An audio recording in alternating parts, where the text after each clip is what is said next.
All right. Hello, my name is Wilhelm. I want to start by thanking the Chamber and the paper for putting on this forum. I've lived in Moultrie County all of my life. I'm seeking election to the county board to take an active part in ensuring the place that I was raised and where I'm raising my family continues to prosper and thrive in a world where common sense really isn't all that common and conservative values are under attack. I've been married to my wife Becca for almost 10 years this July, and I'm a father of 2 girls, Maddie and Amy. I believe in our great Constitution and the freedoms that it protects, including the right to self-defense. I believe in capitalism, lower taxes, and smaller government, letting the people live their lives with minimal government intervention. I believe that all Americans, regardless of color and creed, deserve the opportunity to succeed. I don't seek a position on the county board for any kind of recognition, benefit, or title. I come as a humble citizen wanting to serve. Thank you. All right, first question. 3 developers of wind and solar projects have targeted the county as an ideal location in which to build. All 3 have signed leases with property owners over the past 12 months. As a county board member with a say in zoning, do you or do you not support the development of these projects? Please detail your reasoning for that position. All right, we'll start. Okay, we'll start with Aaron. When I first started to educate myself on the wind farms and the ordinance that the county or that the board was working on, I initially really didn't see any reason to not allow the wind turbine farms, other than people just not liking the change. Then I went to the first public forum, or one of the public forums that was at the VFW back in March, and I started to hear the public's opinions firsthand. 966 signatures were submitted to the committee at that meeting asking the board for aggressive zoning. It was at that time that my opinion on wind farms changed. I proceeded to talk to citizens of Moultrie County that had landowners sign leases that would put wind farms across the street from their homes.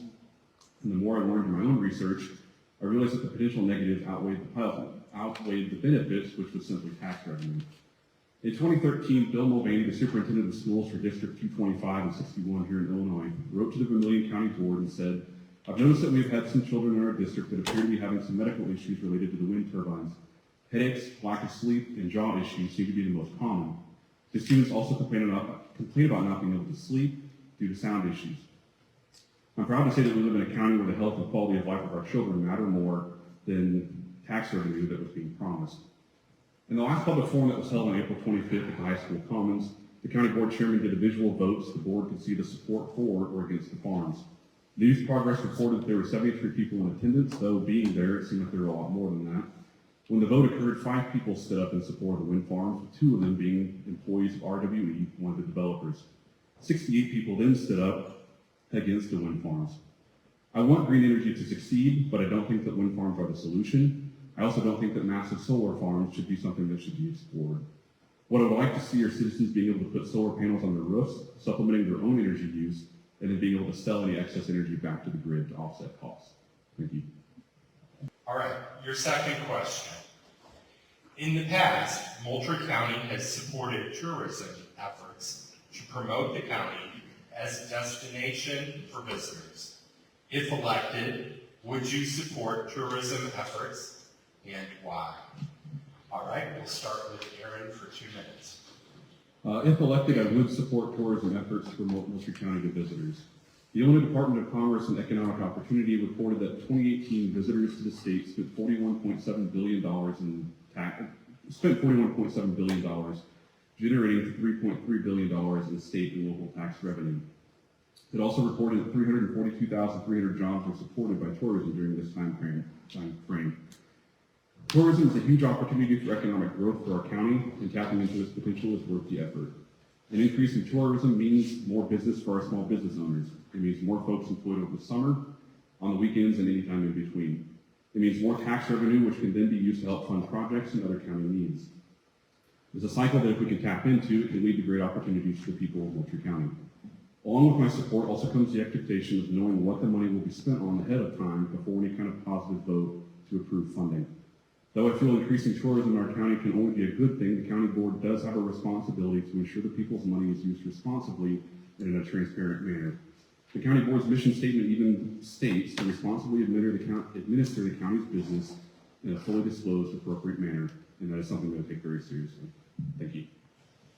So we'll move to closing remarks. Each of our candidates, again, will have 1 minute for closing remarks. And we'll start with you. I want to say thank you again to the Chamber and for the paper for hosting this forum, and thank the public for coming out to listen to us firsthand. I know politics can be overwhelming, especially at the state and federal level, but the people voted into local and county positions are the ones that make the decisions that you'll notice and will be affected by the most.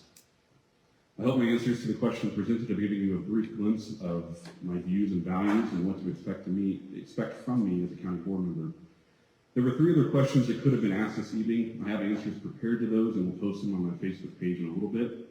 My post will also include the answers to the questions asked this evening, along with all appropriate sources. The post will be made public, so we don't have to be friends on Facebook for you to view them, but I encourage the public to review my answers and to ask any questions that they might have. Thank you for your time and consideration as you go to vote on June 28th.